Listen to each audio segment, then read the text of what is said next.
Hello student, আজকে আমরা চলতড়িতের 4 নম্বর video বা 4 নম্বর পার্ট পড়ব, যেখানে নষ্ট ভোল্ট, অভ্যন্তরীণ রোধ এবং এর কিছু অঙ্ক এগুলো পড়তে থাকবো এবং তড়িৎ প্রবাহের তাপীয় ফল বা পরিবাহিতাঙ্ক এগুলো সবগুলো নিয়ে আমরা পড়ব।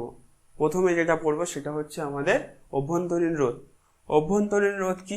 অভ্যন্তরীণ রোধ হচ্ছে সেই রোধ যেটা পরিবাহীর মধ্যে থাকে।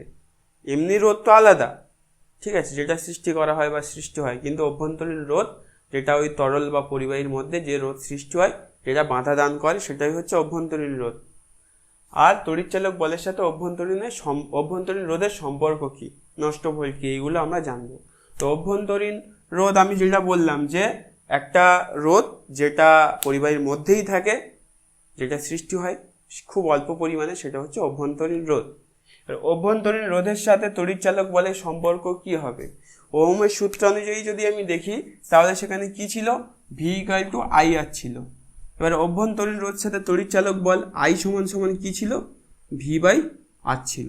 এই ভি বাই আর, ভিটাকে আমি যদি ইএমএফ ধরি, বিভবটাকে যদি আমি ইএমএফ ধরি, ইলেকট্রোমোটিভ ফোর্স, যেটার জন্য আমাদের বিভব প্রভেদ সৃষ্টি হয়। সেই তখন পড়েছিলাম যে বিভব প্রভেদ আর তড়িৎচালক বলের মধ্যে পার্থক্য। এবারে তার নিচে হচ্ছে আর, এই আর ছিল শুধু রোধ। আর এখানে আমাদের কি করতে হবে? অভ্যন্তরীণ রোধ। তাহলে এমন একটা রোধ যে এই রোধের সাথেও যুক্ত হবে, তাহলে সেটা কি হবে? আর প্লাস ছোট হাতের আর। তাহলে এই হচ্ছে আই সমান সমান ই বাই আই সমান সমান ই বাই আই সমান সমান ই বাই আর প্লাস আর। এটা হচ্ছে সম্পর্ক। নষ্ট ভোল্ট কি? আমরা কি পড়েছিলাম? ভি ইকুয়াল টু আই আর। তাহলে এই ভি, তার সাথে একটা ই আসছে, ই মাইনাস ভি হচ্ছে নষ্ট ভোল্ট। ই মাইনাস ভি নষ্ট ভোল্ট। নষ্ট ভোল্টে বিভব প্রভেদ হ্রাস করে দেয়। এখান থেকে তো ভি যেটা ছিল সেটা তো কমিয়ে দিচ্ছে, তাহলে এই জন্য একে নষ্ট ভোল্ট বলা হচ্ছে। তাহলে এখান থেকে কি অঙ্ক আসতে পারে? আরেকটা কথা, এই অভ্যন্তরীণ রোধ কি কি বিষয়ের উপর নির্ভর করে? যদি পরিবাহী দৈর্ঘ্য বাড়ানো হয়, মানে যত বড় পরিবাহী, অ্যাকচুয়ালি যদি আমার এটা একটা পরিবাহী হয়, তাহলে এর মধ্যে অভ্যন্তরীণ রোধ কম হবে, কিন্তু যখন পরিবাহীটা বড় হয়ে যাবে তখন অভ্যন্তরীণ রোধ আরও বেড়ে যাবে। আবার যদি ওখানে যে তরলের উপস্থিতি আছে তার ওপরে যদি ক্ষেত্রফল উপস্থিতি হয়, সেখানে কিন্তু হ্রাস পাবে। ঠিক আছে, আমরা যেটাই আসবো সেটা হচ্ছে একটা অঙ্ক আমরা করব। অঙ্ক যদি না করি তাহলে আমাদের সমস্ত সূত্র পড়া বৃথা হয়ে যাবে। অঙ্ক করে দেখতে হবে। অঙ্কতে কি বলেছে? একটি কোষের, আচ্ছা এই অঙ্কটা কিন্তু কোনো এক্সপেরিমেন্টাল নয়, অঙ্কটা আমি নিজে থেকেই তোমাদের জন্য বানিয়েছি। একটি কোষের তড়িৎচালক বল 2 ভোল্ট এর সাথে 3 ভোল্ট বহিস্থ রোধ যুক্ত করলে 5 অ্যাম্পিয়ার তড়িৎ প্রবাহ পাওয়া যায়। অভ্যন্তরীণ রোধ কত হবে? অভ্যন্তরীণ রোধ, তাহলে আমাদের কি করতে হবে? আই সমান সমান ই বাই আর প্লাস আর। এখানে আমাদের তড়িৎ আই সমান সমান কত, ই সমান সমান কত, এগুলো আমাদের দেখতে হবে। তাহলে আই, ই আর তো আমাদের বের করতে বলেছে অভ্যন্তরীণ রোধ, এটাই অভ্যন্তরীণ রোধ, এটা আমাকে বের করতে হবে। আর আছে, তাহলে কি কি আছে? তড়িৎচালক বল 2 ভোল্ট, ইএমএফ 2 ভোল্ট, এর সাথে 3 ভোল্ট বহিস্থ রোধ যুক্ত করা হয়েছে। ঠিক আছে, 3 ভোল্ট হবে না, 3 ওহম হবে। ঠিক আছে, আর তাহলে আমাদের অভ্যন্তরীণ রোধটা আমাদের চেয়েছে। এবার অভ্যন্তরীণ রোধ আমরা বের করব। আই সমান সমান বলেও দিয়েছে 5 অ্যাম্পিয়ার। তো অভ্যন্তরীণ রোধ কত হবে? আই সমান সমান কি বসাবো আমি? এখানে যদি আরটাকে আনি, তাহলে আমি আই বসিয়ে দিচ্ছি। 5 সমান সমান ই যেটা আছে 2, আর এখানে 3 যোগ আর। এটার সাথে আমাকে এটা গুণ করতে হবে, তাহলে কি হবে?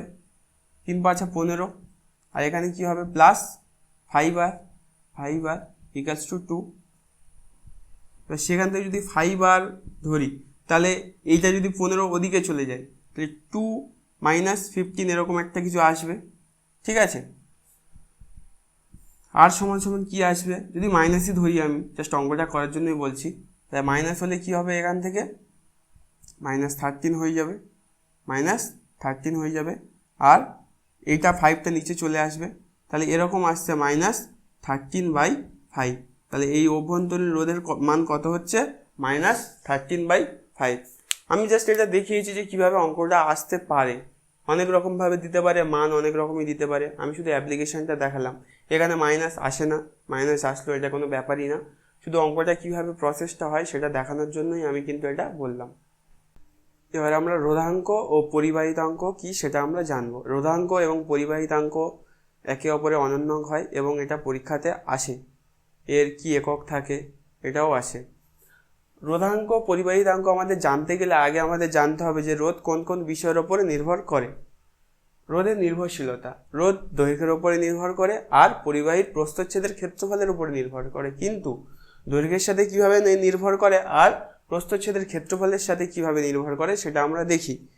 বলছে যে উষ্ণতা ও অন্যান্য ভৌত অবস্থা যদি অপরিবর্তিত থাকে তাহলে রোধ কিন্তু সরাসরি দৈর্ঘ্যের উপরে নির্ভর করে। কেমনভাবে? সমানুপাতিকভাবে। যদি দৈর্ঘ্য বাড়ানো হয় তাহলে রোধ বাড়বে, যদি দৈর্ঘ্য কমানো হয় রোধ কমবে। কি আছে তাহলে? আর সমানুপাতিক এল, আর সমানুপাতিক এল, এখানে কোনো সমস্যা নেই। প্রস্থচ্ছেদের ক্ষেত্রফল, ক্ষেত্রফল সমান এরিয়া ধরা হয় আমরা জানি। তাহলে এখানে কি হবে? আর তাহলে এখানে যে রোধটা আছে সেই রোধটা কি? প্রস্থচ্ছেদের ক্ষেত্রফলের সাথে ব্যস্তানুপাতিক, মানে উষ্ণতা এবং অন্যান্য ভৌত অবস্থা যদি অপরিবর্তিত থাকে তাহলে রোধ প্রস্থচ্ছেদের ক্ষেত্রফলের সাথে ব্যস্তানুপাতিকভাবে পরিবর্তিত হয়। অর্থাৎ যদি রোধ বাড়াই তাহলে কি ক্ষেত্রফল কমবে, বা অন্যভাবে বলা যায় যদি ক্ষেত্রফল বাড়ে তাহলে রোধ কি হয়ে যাবে? কমে যাবে। ক্ষেত্রফল বাড়লে রোধ কমে যাবে, কিন্তু দৈর্ঘ্যের ক্ষেত্রে কিন্তু এরকম নয়। দৈর্ঘ্যের ক্ষেত্রে সমানুপাতিক সম্পর্ক। এখান থেকে যেহেতু আমাদের একটা সমানুপাতিক চিহ্ন আছে তাহলে আমরা আর সমান সমান এই সমানুপাতিক চিহ্নটাকে তুলে আমরা বলতে পারি রো, আর এখানে এই যেটা আছে 1, ঠিক আছে। আমরা এখানে তো ব্যস্তানুপাতিক দেখিয়েছি, কিন্তু আমরা যদি এই দুটো সূত্রকে মার্জ করি, তাহলে কি দাঁড়াবে? যে আর এক নম্বর কি দাঁড়াবে? আর সমানুপাতিক এল। 2 নম্বর কি দাঁড়াবে? আর ব্যস্তানুপাতিক 1/a, মানে এরিয়া। তো এই দুটো সূত্রকে আমি মার্জ করে কি করছি? এটা করছি আর সমানুপাতিক l/a। এবারে এই সমানুপাতিক চিহ্নটাকে আমাকে তুলতে হবে। তুলতে গেলে আমি কি করবো? একটা সমানুপাতিক ধ্রুবক আনবো। তাহলে আর সমান সমান রো l/a। এই রোকে বলা হয়, এই রো যে সমানুপাতিক ধ্রুবক, এখানে যে ধ্রুবকটা আছে সমানুপাতিক ধ্রুবক, এই যে সমানুপাতিক ধ্রুবকটা আছে এটাকে বলা হয় রো। কি বলা হয়? রো। মনে রাখবে। তাহলে এখানে কি আসছে? যে রোধটা দৈর্ঘ্যের সাথে সমানুপাতিক আর প্রস্থচ্ছেদের ক্ষেত্রফলের সাথে ব্যস্তানুপাতিক, এবং এই সমানুপাতিক ধ্রুবকটাকে রো বলা হয়। তাহলে এই যে রো, যে সমানুপাতিক ধ্রুবক রো, এটাকে আমরা কি বলি? রোধাঙ্ক। কি বলি? রোটাকে আমরা কি বলতে পারি? রোধাঙ্ক। আর এই রোধাঙ্কের অনন্যক 1/রো, যেরকম পড়িয়েছিলাম 1/, রোধ, ঠিক আছে। পরিবাহিতা কি ছিল? রোধের অনন্যক পরিবাহিতা, তেমনি রোধাঙ্কের অনন্যক পরিবাহিতাঙ্ক। রোধাঙ্কের অনন্যক কি? পরিবাহিতাঙ্ক। আমি এটা উপরে লিখে দিচ্ছি, তাহলে এর অনন্যক কি?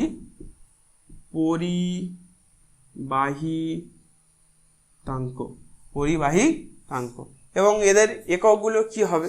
এদের একক কি হতে পারে? যখন আমরা রোধ পড়েছিলাম, রোধের একক কি ছিল? ওহম।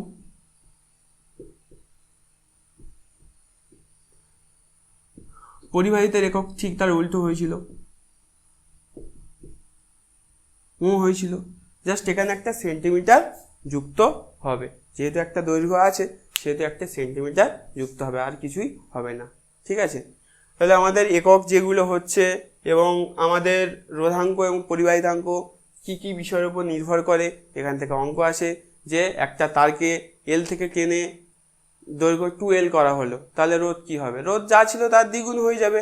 আর যদি আমাদের ক্ষেত্রফল যদি বাড়ানো হয়, তো যতটা পরিমাণ বাড়ানো হবে ততটা পরিমাণ কি হয়ে যাবে? রোধ আমাদের কমে যাবে।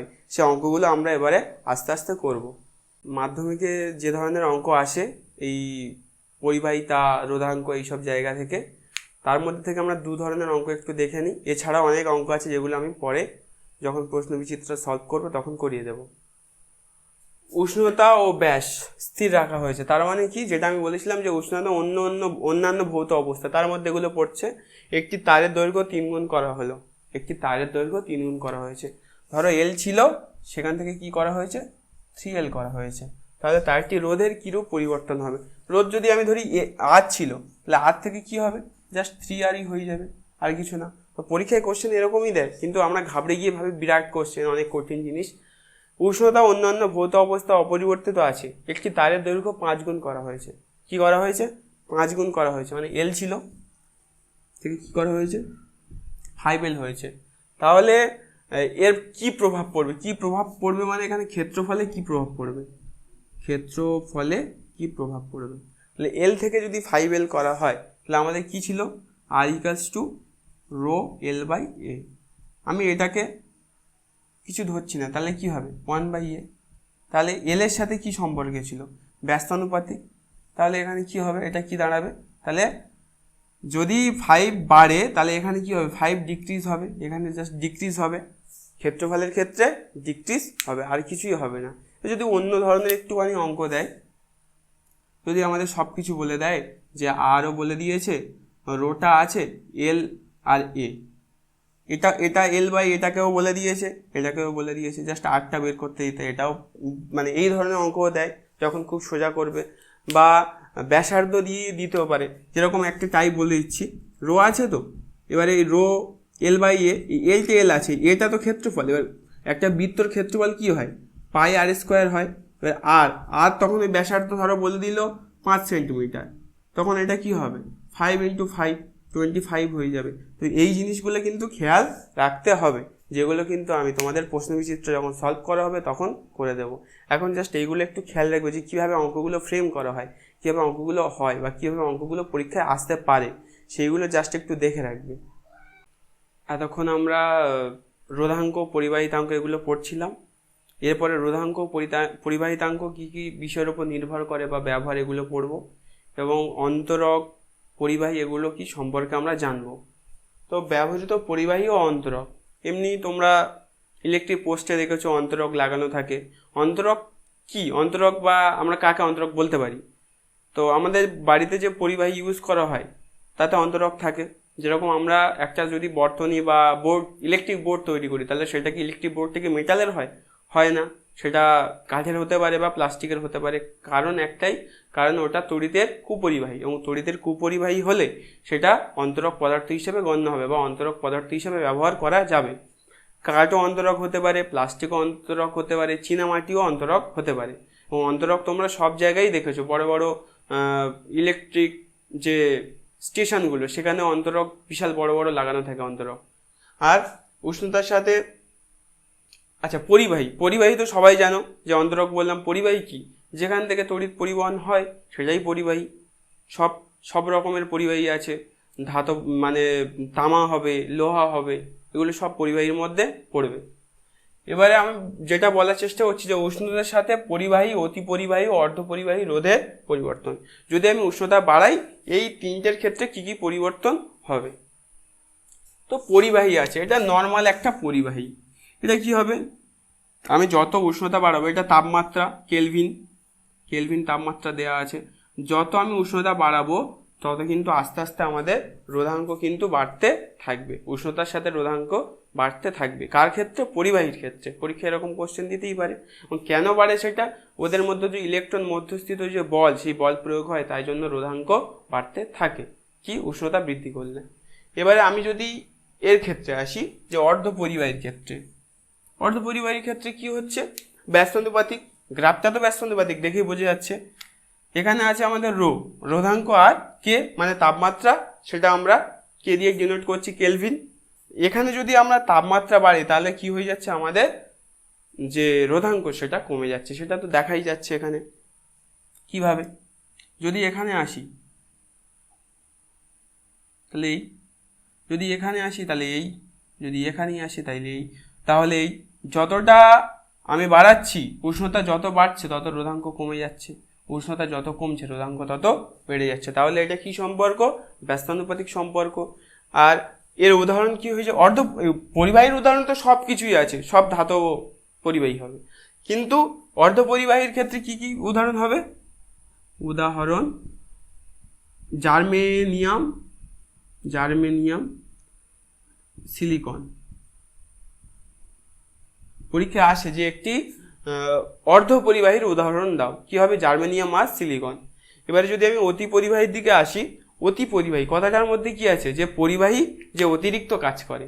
তো নর্মালি এটা অতি পরিবাহী কি করছিল? শূন্য শূন্য চলছিল। সাধারণ পরিবাহী যেমন কাজ করে, উষ্ণতার সাথে সাথে বাড়তে থাকে। কি আছে? সাধারণ পরিবাহী কোথায়? উষ্ণতার সাথে সাথে বাড়ছে, উষ্ণতার সাথে সাথে বাড়ছে, কোনো অসুবিধা নেই। কিন্তু অতি পরিবাহীর ক্ষেত্রে মাঝে মাঝে কি হয়? শূন্য থেকে চলতে চলতে চলতে হঠাৎ বেড়ে যায়, একদম তাড়াতাড়ি বেড়ে যাচ্ছে।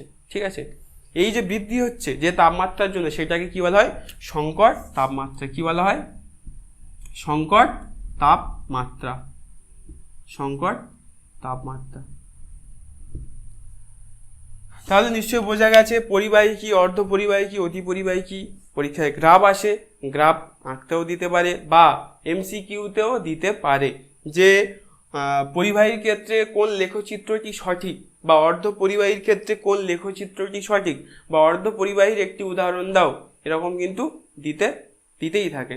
আর অতি পরিবাহী কিন্তু পারদ একটা উদাহরণ হিসেবে গণ্য করা যেতে পারে। অতি পরিবাহীর উদাহরণ কি? পারদ হিসাবে আমরা কিন্তু মনে রাখতে পারি। এটা পরীক্ষায় দেয় না এর উদাহরণ, কিন্তু যদি দেয় লিখতে হবে পারদ।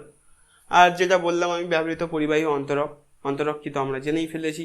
পরীক্ষায় এরকম শর্ট কোশ্চেন আসে, যে সবসময় যে মানে বড় বড় কোশ্চেন আসে এরকম না, মাঝে মাঝে আমরা শর্ট কোশ্চেন করতে ভুলে যাই এবং সেই শর্ট কোশ্চেনের দিকে আমাদের নজর থাকে না। কিন্তু মাধ্যমিক পরীক্ষার ক্ষেত্রে বিশেষ করে 30 নম্বরেরও বেশি শর্ট কোশ্চেন থাকে, সত্য মিথ্যা, শূন্যস্থান পূরণ, এমসিকিউ, 1 নম্বরের কোশ্চেন, এগুলো মিলিয়ে অনেক কোশ্চেন থাকে। সেইগুলোতে আমাদের ফোকাস করতে হবে।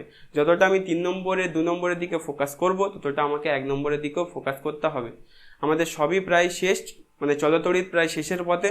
শুধু তড়িৎ প্রবাহের তাপীয় ফল, জুলের সূত্র, এটা বাকি আছে, আর তড়িৎ ক্ষমতাটা বাকি আছে। এখান থেকে আমরা অঙ্কগুলো করে নেব, করলেই হয়ে যাবে। এবারে আমরা তড়িৎ প্রবাহের তাপীয় ফলের ফলে যে তাপ উৎপন্ন হয়, তড়িৎ প্রবাহের তাপীয় ফল মানে জুলের সূত্র। জুলের সূত্র বা জুলের সূত্রের কি কি অঙ্ক আছে সেগুলো আমরা পরের দিন পড়ব। কিন্তু আজকে আমরা একটুখানি আইডিয়া নিয়ে নিই যে তড়িৎ প্রবাহের ফলে যে তাপ উৎপন্ন হয় সেখানে কী কী ব্যবহার বা আমরা গৃহস্থলী প্রতিদিনই ব্যবহার করি, সে আইডিয়াটা নিলে আমাদের পরের দিন ওটা বুঝতে খুব সুবিধা হবে। বই আলাদা রকম আছে, বই যেভাবে সিকোয়েন্সে আছে, কিন্তু আমাদের সেই সিকোয়েন্সে একটু থাকছে না, কারণ আমরা তোমাদের সুবিধার জন্য একটু সিকোয়েন্স চেঞ্জ করছি। ঠিক আছে, তো কী কী আছে? ইলেকট্রিক ইস্ত্রি আছে। ইলেকট্রিক ইস্ত্রির সবাই দেখেছো কি করা হয়? ওখানে নাইক্রোম তারে একটা কুণ্ডলী থাকে, সেই কুণ্ডলী হিট হতে আস্তে আস্তে তাপ উৎপন্ন করে, তড়িৎ প্রবাহের ফলে তাপ উৎপন্ন হয় এবং আমরা জামা কাপড় সুন্দরভাবে ইস্ত্রি করতে পারি। তো তার উপাদান কি? নাইক্রোম তার। পরীক্ষায় কি আসবে? ইলেকট্রিক ইস্ত্রির উপাদান কি, কোন তার দিয়ে তৈরি, আর এর উপাদান কি কি আছে? এফি লোহা আর নিকেল ক্রোমিয়াম। লোহা, নিকেল, ক্রোমিয়াম দিয়ে কি তৈরি হয়? এই ইলেকট্রিক ইস্ত্রি যে পরিবাহী যে তার, সেটা তৈরি হয়। আর তারপরে বৈদ্যুতিক বাল্ব, যেটা আমরা সবাই ইউজ করি, এবং বৈদ্যুতিক বাল্বের ভাগ আছে, সেই ভাগগুলো আমি আসছি আস্তে আস্তে। কি কি আছে? উলফ্রেমাইট কি কি দিয়ে তৈরি? লোহা, টাংস্টেন আর ম্যাঙ্গানিজ। লোহা, টাংস্টেন আর ম্যাঙ্গানিজ কিন্তু উলফ্রেমাইটের উপাদান। এবং উলফ্রেমাইট পরীক্ষায় আসে যে বৈদ্যুতিক বাল্বে আগে তো জাস্ট টাংস্টেন দিয়েই ফিলামেন্ট তৈরি করা হতো, কিন্তু এখন বলতে এখন তো ইউজ করা হয় না, তো কিছু সময় আগে এই উলফ্রেমাইট ব্যবহার করা হতো। এখনও যে বাল্বগুলো আছে সেখানে উলফ্রেমাইটই ব্যবহার করা হয়। বৈদ্যুতিক হিটারে এই নাইক্রোম তারই ব্যবহার করা হয়, সেম অ্যাজ নাইক্রোম তার। তার উপাদানই একই, নিকেল ক্রোমিয়াম, ফেরন নিকেল ক্রোমিয়াম, লোহা নিকেল ক্রোমিয়াম। ফিউজ তারের বৈশিষ্ট্য কি আছে? ফিউজ তার সবাই দেখেছো যে বাড়িতে একটা ফিউজ লাগানো থাকে। কেন লাগানো থাকে? এমসিবি, ফিউজ, সব নামগুলো শুনেছো। ঠিক আছে, এমসিবির পুরো নামটা আমাকে কমেন্টে লিখে দেখাবে, আমি একটু দেখতে চাই। সবার বাড়িতে এমসিবি আছে, জানা উচিত। ফিউজ তার সংকর ধাতু কি দুটো ধাতুর মিশ্রণে তৈরি হয়। কি 25% টিন আর 75% সীসা দিয়ে ফিউজ তার তৈরি করা হয়। এবার আমি একটা জিনিসে আসি যে ফিউজ তার এর ব্যবহার বৈশিষ্ট্য কি, কারণ পরীক্ষায় আসে। ফিউজ তার যখন উচ্চ গতিতে বিভব প্রভেদ আসে বা ভোল্টেজ আসে, তখন আমাদের বাড়ির যে বর্তনীর মেন যে পয়েন্ট সেখানে ফিউজ লাগানো থাকে। এবং এর সুবিধাটা কি হয়, তারটা এর যে বৈশিষ্ট্য, ফিউজের রোধ হয় উচ্চমানের আর গলনাঙ্ক হয় নিম্নমানের, মানে উচ্চ রোধাঙ্ক নিম্ন গলনাঙ্ক। কি হয়, উচ্চ রোধাঙ্ক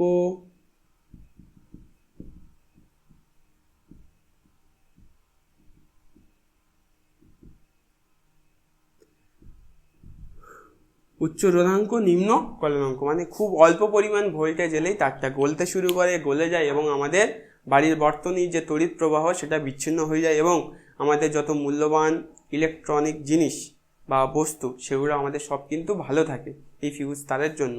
পরীক্ষায় আসে যে ফিউজ তারের বৈশিষ্ট্য কি, উচ্চ রোধাঙ্ক নিম্ন গলনাঙ্ক, ঘুরিয়ে দিতে পারে যে ফিউজ তারের নিম্ন রোধাঙ্ক উচ্চ গলনাঙ্ক সত্য মিথ্যাতেও দিতে পারে। এবার আমি আসি, যেটা আমি বলার এতক্ষণ চেষ্টা করছিলাম, যে বৈদ্যুতিক বাল্বের একটা বিবর্তন হয়েছে। কি বৈদ্যুতিক বাল্বের কি বিবর্তন হয়েছে? ফার্স্ট কি ছিল? ফার্স্ট ছিল নর্মাল বাল্ব, প্রথম ছিল কি বাল্ব। 2 নম্বর কি এলো? CFL। 3 নম্বর কি এলো? 3 নম্বর এলো LED। হ্যাঁ, এলইডির পুরো নামটাও কিন্তু কমেন্টে লিখে দেখাবে যে এলইডির পুরো নাম কি। তাহলে বাল্ব, CFL আর এলইডি, এর সুবিধা অসুবিধা ব্যবহার আসে পরীক্ষায়, একটু পার্থক্য আর মুখস্থ করার কিছু নেই, জাস্ট একটুখানি মনে রাখলেই হবে। কি আছে? বাল্ব, CFL আর এলইডি। বাল্বের মধ্যে কি হবে, এর যে তড়িৎ ক্ষমতা ওয়াট অনেক বেশি লাগবে। এই যে জিনিসটা আছে না বৈদ্যুতিক বাল্ব, এইগুলো কিন্তু তড়িৎ ক্ষমতার দিকে এই চ্যাপ্টারটায় আছে, মানে এর পরের চ্যাপ্টার, মানে সাব চ্যাপ্টার সেখানে আছে। কিন্তু আমি এই বাল্ব পড়াচ্ছি, একসাথে পড়িয়ে দিচ্ছি যাতে সুবিধা হয়। কি আছে? বাল্ব, তাহলে বাল্বে ওয়াট বেশি লাগবে, মানে তড়িৎ ক্ষমতা বেশি লাগবে। সেই ক্ষেত্রে CF এর তুলনায় একটু হলেও কম লাগবে। তাহলে কি, তড়িৎ ক্ষমতা অনেক বেশি।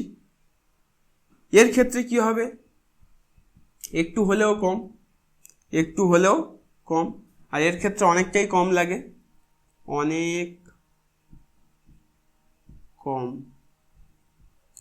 তড়িৎ ক্ষমতা ব্যবহৃত হয়।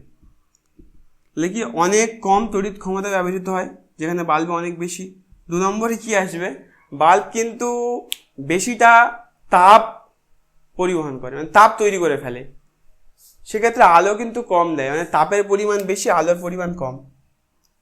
তাপ বেশি, আলো কম।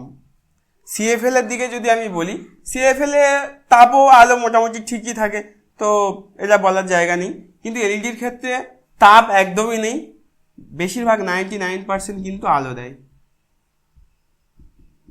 আরেকটা জিনিস যেটা ইম্পর্টেন্ট, যে কে বেশি দিন টিকে থাকে, তো আমরা ইউজ করি যেগুলো সবগুলোই কি টিকে থাকার জন্য, যে কোনটা বেশি দিন চলতে পারে। তো কোনটা বেশি দিন চলতে পারে সেই দিক থেকে যদি আমি ধরি, তাহলে বাল্ব একদম তাড়াতাড়ি নষ্ট হয়ে যায়, খুব কম সময় নষ্ট হয়ে যায়, কম সময় নষ্ট। CFL একটু বেশি, এর তুলনায় একটু বেশি সময় লাগে, ঠিক আছে, মানে CFL বাল্বের তুলনায় একটু হলেও বেশি দিন, বাল্বের তুলনায় ভালো। আর এলইডি তো সবাই আমরা ইউজ করছি, এলইডি অনেক দিনই চলে, এলইডি অনেক দিন ভালো। এই হচ্ছে ব্যাপার। এবং ফিউজ তার যেটা বললাম সেটা পরীক্ষা আসার মতো কোশ্চেন, যে উচ্চ রোধাঙ্ক নিম্ন গলনাঙ্ক এখানে কি কি ব্যবহৃত হয় ইলেকট্রিসিটিতে, বৈদ্যুতিক বাল্বে, বৈদ্যুতিক হিটারে, এগুলো পরীক্ষায় আসে। এবং আমি যেটা বলার চেষ্টা করছি যে চলতড়িৎ থেকে অলমোস্ট সবই শেষ, শুধু বাকি আছে তড়িৎ ক্ষমতা আর আমাদের তড়িৎ প্রবাহের ফলে তাপিয়ে জুলের যে তাপের সূত্রগুলো সেগুলো আছে 3টে সূত্র, আর জাস্ট জুলের সূত্র বাকি। আর আমাদের বাকি হচ্ছে তড়িৎ প্রবাহের যে তাপীয় ফল আছে না, যেটা আমি বলার চেষ্টা করছি সেটা বোঝো। দুটো জিনিস বাকি আছে, একটা হচ্ছে জুলের সূত্র আর একটা হচ্ছে তড়িৎ ক্ষমতা। এই দুটো কিন্তু আমরা এবার করব, মানে পরের ভিডিওতেই করলে আমাদের চলতড়িৎ একদম শেষ হয়ে যাবে। তারপরে আমরা তড়িৎ চুম্বকীয় আবেশ শুরু করব।